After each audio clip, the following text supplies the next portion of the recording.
Eyewitness News moving to Smithfield now, where a contaminated classroom is off limits following a mercury spill. We brought it to you as breaking news on Eyewitness News at noon. We're told it happened at a worship center on Douglas Pike and forced several people to be treated for exposure. New at 6, Eyewitness News reporter Stephen Schuler has more on what happened from the mobile newsroom. First responders tell us the spill was relatively small, but could have easily turned dangerous. Hazmat crews surround Smithfield's New Life Worship Center Wednesday morning after a mercury spill inside a classroom.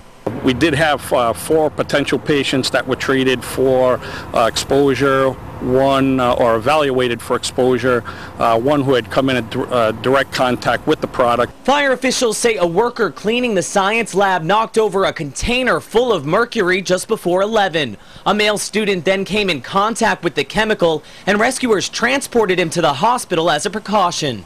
Yeah, it was a relatively small spill, roughly a 3x3 area. Again, the respiratory hazard being the biggest threat.